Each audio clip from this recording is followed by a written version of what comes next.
Por aqui, hora de acompanhar a projeção para os próximos 10 anos das principais commodities agrícolas e também falar sobre pecuária. E hoje o destaque é a suinocultura. Como será desenhado o cenário para os próximos 10 anos é o que você vai acompanhar no relatório Outlook 2027 no Bom Dia Entrevista.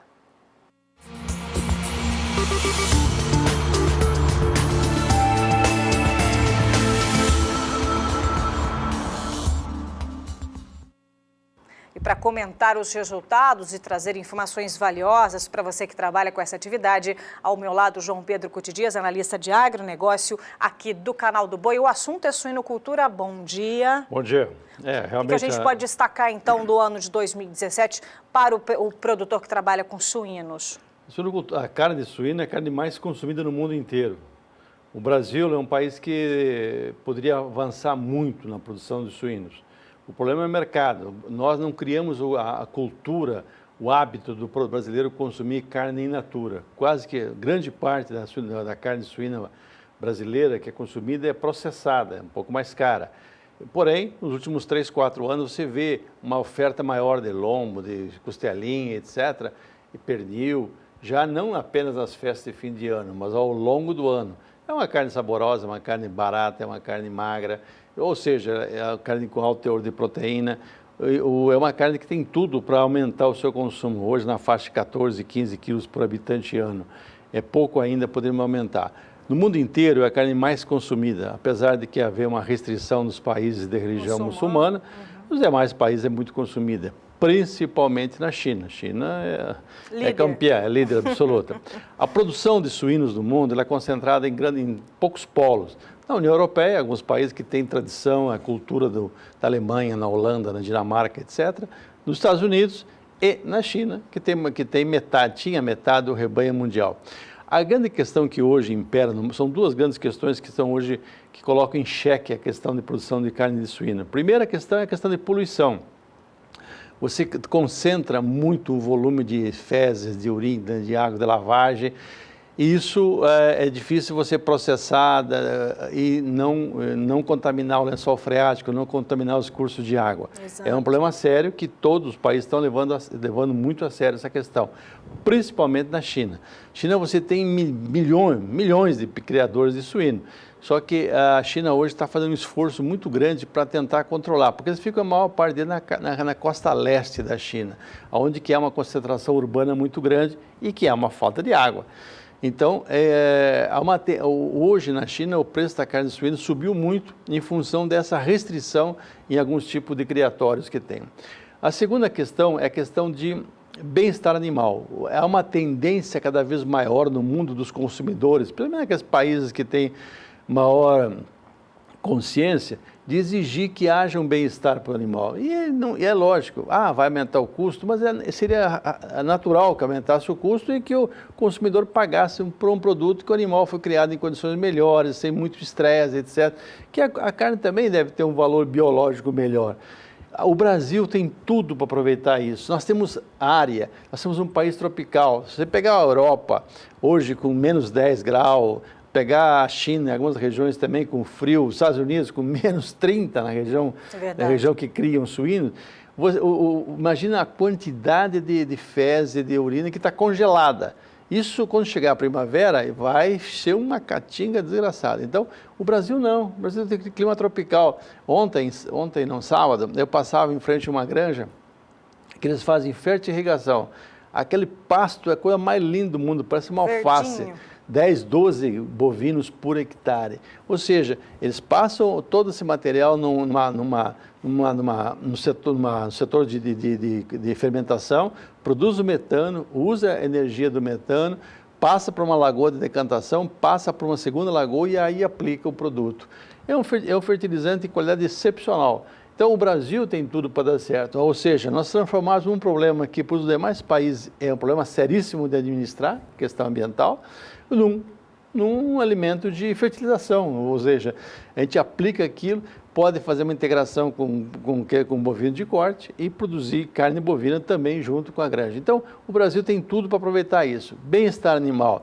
Nós podemos desenvolver modelos de criação que a matriz suína não fique presa numa gaiola, que ela tenha espaço para se locomover, para andar e mostrar ao mundo como é que nós produzimos carne suína. Inclusive, acabamos de mostrar uma entrevista, uma reprise com a Adriane Zarte, esse manejo, esse bem-estar animal no manejo, e aí ficou muito claro como é possível passar tranquilidade também, e isso a carne que sente, né? Lógico. Então, aliás, aqui no canal do Boi nós temos essa filosofia, né? Mostrar casos que são... Porque às vezes o produtor fala, mas isso é complicado, mas dá trabalho. Não é. Muitas vezes é uma questão de manejo, uma questão de você entender o processo, desde a amansar animal, cavalo, burro, etc., como passar por gado bovino, boia, gado de corte, como também a suinocultura.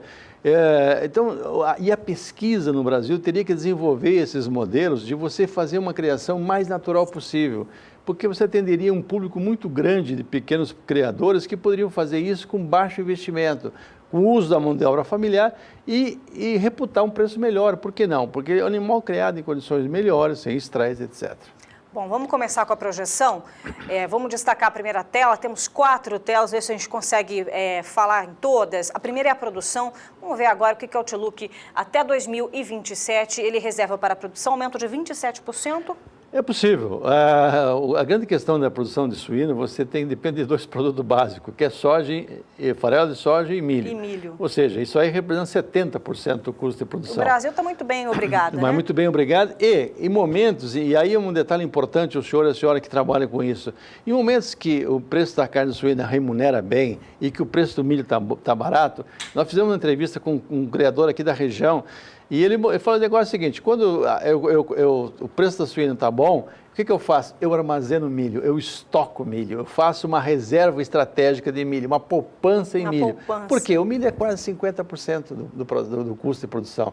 Então, isso, a produção, e outra coisa, as crises na suinocultura, infelizmente, elas vão e voltam. Se você tem uma reserva para 6, 8 meses de milho, você tem quase um ano garantido. É um planejamento já garantido. E não tem investimento melhor que esse, quem cria suíno. Então, essa é uma alternativa. É possível crescer, o consumo interno brasileiro vai crescer, nós vamos ter um aumento Vamos ver o consumo também? Tem essa tela de consumo e exportação, para que o senhor possa comentar conosco também. Dá uma olhadinha, então, nesse próximo fundamento. Vamos destacar agora o consumo e também a exportação.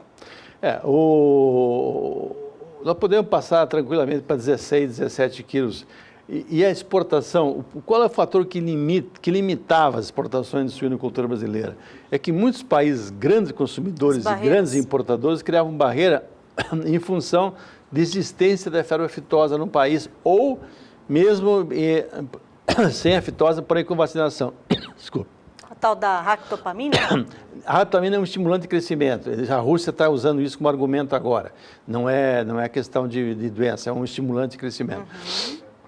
Porém, é possível hoje o Brasil praticamente vai receber um atestado da Organização Internacional de Epizootria, que é um país sem aftosa com vacinação. Então, alguns estados que já não vacinam com o caso de Santa Catarina, eles estão fornecendo para alguns países que não importavam do Brasil, como o caso do Japão. Japão, Coreia do Sul, o próprio mercado norte-americano. Então, a exportação nossa, nós temos que abrir mais mercado para não ficarmos refém apenas da Rússia. Então, o consumo doméstico, a previsão de aumentar em 10 anos 27%, e a exportação 30%, completamente possível. Possível. Eu acho que até a exportação é até um pouco modesta esse crescimento. Poderia ser um pouquinho mais. Se nós habilitarmos mais frigoríficos para a China, com certeza pode aumentar. Vamos ver agora a participação também por regiões, para que você de casa possa ver também, dentre as regiões brasileiras, qual que é a perspectiva, então, de crescimento, produção 2016 e 2027, 4.700.000 toneladas, e aí as regiões? Você tem o sul do Brasil, uma participação muito expressiva, especialmente Santa Catarina e Paraná, Rio Grande do Sul. Agora, o Centro-Oeste pode crescer mais que esse patamar, está apenas 1%, né, Helene? Isso. Pode crescer mais em função da abundância de ração que tem aqui. E já tem alguns projetos aqui no estado, Mato Grosso do Sul tem, Mato Grosso, Goiás. Eu creio que vai acontecer isso. O Sudeste, você não tem muito a integração que você tem muito frequente no sul do Brasil. A integração ela consegue, em alguns momentos, amenizar as crises, porque a integradora ela tem que manter uma produção, um fluxo de produção, e ela acaba assumindo parte do prejuízo, como aconteceu em 2016. Agora, e que levou a fechar muito criatório, muita engorda de suíno em outros estados onde não tinha integração. O prejuízo foi muito grande em função do preço do milho em 2016, que obrigou, que fazia o suinocultor independente chegou a perder R$1 por quilo de suíno entregue. Entregava um suíno de 100 quilos, um prejuízo de R$100. Hoje está mudando, o preço do milho melhorou bastante e é possível. Agora, essa produção total de 4,7 milhões é perfeitamente possível. O que nós temos que fazer? 1 milhão a mais em 10 anos. O mercado interno, ele naturalmente, com a melhoria da economia, com a melhoria do crescimento econômico, o PIB nosso, saindo daquela recessão desgraçada do lulapetismo e passando para uma economia em crescimento, você tem chance de crescer 2,7%, 2,8%. Isso representa uns 5 a 6% a mais de consumo de carnes. Vai ser uma disputa entre a carne bovina, frango, suíno e peixe. Porém, o suíno tem condições, sim, de ocupar um espaço maior. Exportação, abrir mercado mais. Abrir mercado no Japão, Coreia do Sul, Tailândia, alguns países da Ásia que são consumidores de carne suína.